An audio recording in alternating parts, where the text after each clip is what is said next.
Maraming salamat sa mga kababayan ko po dito sa Malaysia. Kumusta kayo po? Particularly ang mga kababayan natin, mga kaibigan natin dito po sa Sabah is Malaysia, Kota Kinabalu, very specific. Ito po si Nico Fabian. Once again, nandito na naman tayo po sa programa natin, Nick Talk, the Real Talk with Nico. Habang busy-busy ang mga Filipinos po dyan sa Pilipinas, looking after ang mga buhay nila po, especially ngayon sa Pilipinas, may typhoon na naman. Ang typhoon natin po ay si Typhoon Verbane, no?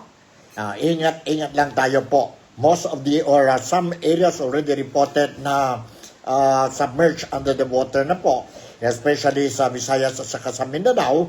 Kaya nga, ingat tayo po. Busy din ang gobyerno natin, ang gobyerno ni Ferdinand Bongbong Marcos Jr.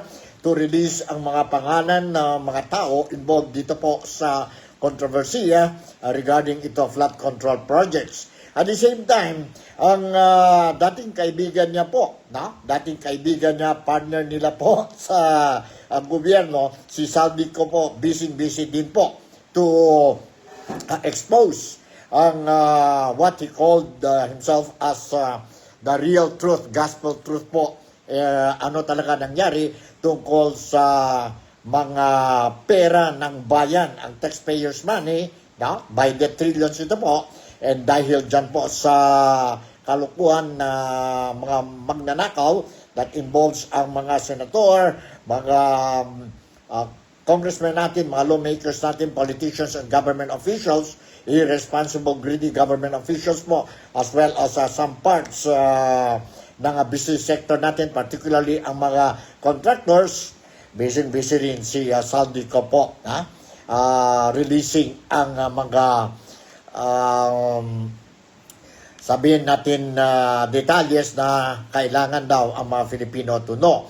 Hindi lang siya po ang may kasalanan, sino ang mga bosses niya po din may kasalanan. Ang mga tao sa itaas, hindi lang si sabihin natin na si former House Speaker Martin Romualdez, but also ang presidente, including na po ngayon, including na ngayon po ang anak ni Bongbong Marcos Jr., si Congressman Saldico, Sandro Marcos, Sandro Marcos po. So, itong balita, lumabas ito po sa Part 5 revelation of Saldico po sa video clips niya po.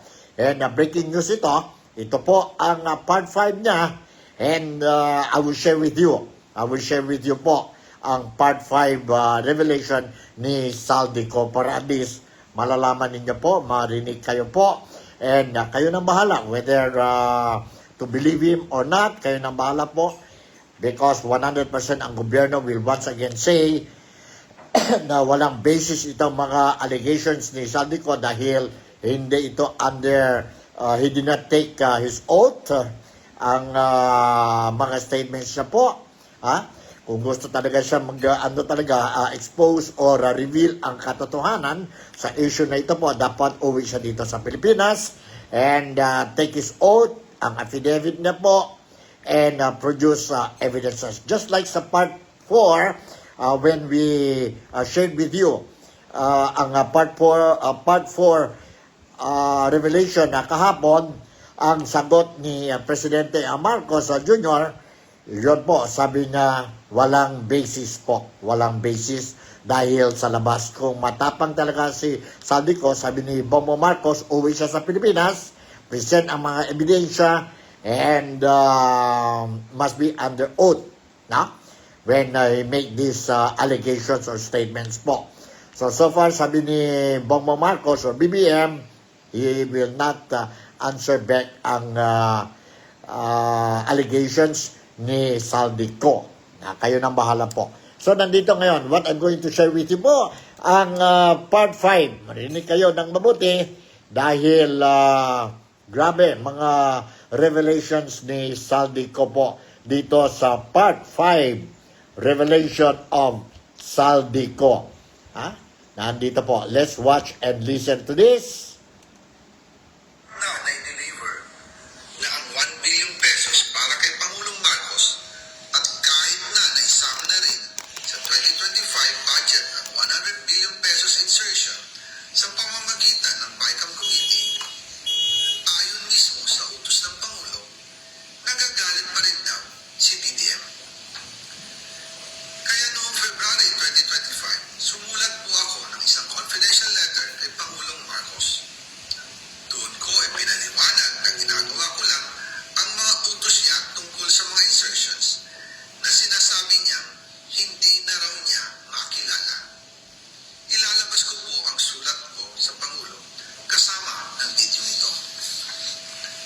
Si Yusek Jojo Cadiz ang nag-ayos ng aming meeting noong March 2025 sa 1201 Aguado Street, tapat ng Malacanang, Gate 4. Pero sa halip na kumalma ang Pangulo, lalos lang siyang nagalit. Sa halip na itanggi o linawin niya ang tungkol sa 100 billion insertion, pinagsabihan niya kami ni dating Speaker Romualdez at sa akin mismo, diretsahan niyang sinabi, "Huwag mo akong pigilan sa mga insertions ko. Huwag ka nang makialam sa budget." Dahil sa mga binitawang salita sa akin ni BBM, naging malinaw sa akin na siya mismo ang nag-utos kila Secretary Mina Pangandaman at Yusek Adrian Bersamin na ipasok ang 100 billion pesos worth of projects. Kaya kung hindi talaga totoo na galing sa Pangulo ang utos, bakit hindi niya agad tinanggal noon pa sina Secretary Mina Pangandaman at Undersecretary Adrian Bersamin nang pinaalam ko sa kanya ang 100 billion insertions sa pamamagitan ng sulat? Bakit ngayon lang nila pinag-resign kung kailan nalaman ng publiko ang tungkol dito? And also kinausap ako ni Yusek Jojo Cadiz at nagsabi may pinapa-insert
Yan po ang Part 5 revelations of former Congressman Saldico and nasa gitna siya po ng controversial issue na ito po. And dahil dyan po sa corruption issue, galit na galit ang mga Pilipino. So, sa tingin ninyo po, what do you think? Totoo ba ito? These are all allegations pa lang, no? These are all allegations. Allegations are coming from former Congressman Saldico. So with this kind of allegations po, mabigat ito po. So will the ICI, Independent Commission for Infrastructure, will they call itong mga tao po, no? Itong mga tao kagaya ni House Speaker, former House Speaker Romualdez, itong si Congressman Sandro Marcos, and ano po, do you think that they will also call as a resource person si President Ferdinand Bongbong Marcos Jr. or BBM po to share light or to sabihin natin to clear the names kung mayroon man dapat i-clear, no? So ano talaga, what do you think itong ICC or ICI will do? And also, tingnan natin po kung si Senator Ping Lacson, who is heading ang Blue Ribbon Committee dyan po sa Senado with these allegations po, no? Made by Saldico, will they consider, seriously consider, also call these people mentioned just like what they did itong mga ibang tao po dyan sa Department of Public Works and Highways, mga engineers po, involved dyan po sa issue na corruption. Tingnan natin po. Let's see. Ano ba itong revelation ni Saldico? No? Almost 2 days successive na. No? He is coming out with this kind of revelations. Mga mabigat na revelations. Ano ba ito? Timing ba ito? Dahil malapit na ang November 30 rally. No? Rally po.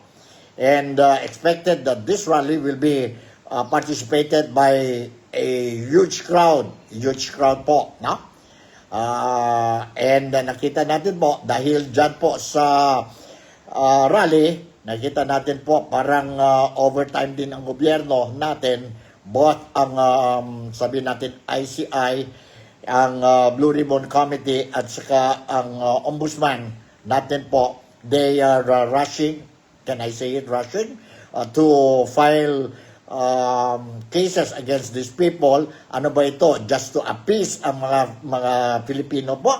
Dahil darating na ang November 30 or what. And ang problema dyan po, no? Ang what we saw, mga arrest warrant issued sa mga tao po, these are all small fishes lang po, no? Mga maliit na dilis lang ito po. Pero yon talaga ang malaking isda po. Hanggang ngayon po, duda natin po if they will file charges against this mga malaking tao po. No? When I say malaking tao, ibig sabihin ngayon po, si House Speaker Martin Romualdez, ito si former Executive Secretary, no? Si Lucas Bersamin, ito ba si Pagandaman, ang Budget Secretary po, or sino-sino pa po, yon malaking tao po. So, it is very clear, earlier, sabi ni Bersamin, sabi niya, do not accuse me that I am the mastermind. And he's ready to face whatever accusations po, no? Pagdating na sa tamang panahon, tamang platform po, is more than willing to clarify his name po or explain what really happened po. So, ano ito po, malaking problema ito sa gobyerno, and because of these revelations po, mas lalo na ang mga Pilipino, no? Ang mga Pilipino is getting sabihin natin angry, no? Angry po, no? Because we want to find out the truth. Although ang mga Filipinos po, we know the truth, but we want that it must come out from their mouth and ang mga ebidensya po. Sabi ang authorities concerned who is doing the investigations, wala dang favoritism dito po, masking sino yung tao involved sa anomalya, sabi ni President Ferdinand Bongbong Marcos, be it his cousin or relatives, friends or whatever, basta involved sa kaso na ito po, they have to pay the crime that they have committed, and we are going to recover ang whatever money nakuha sa taong bayan, ang taxes ng mga Filipinos po. Totoo ba yun o hindi? We will see po what will happen. Po. Ang problema dito po, habang ganito po, they are trying to accordingly, some people allege that they are trying to some people are trying to cover up, ang some big people, big fishes po dito sa anomalya. Ang problema po, sabi ang some people dito sa Sabah, and siguro dyan po sa Pilipinas din, and mga overseas Filipino workers, siguro sabi nila po, ang Panginoon natin po is not sleeping, kaya nga dito na po, kita na naman natin po, mayroon naman tayong bagyo dyan sa Pilipinas, ito si Verbana.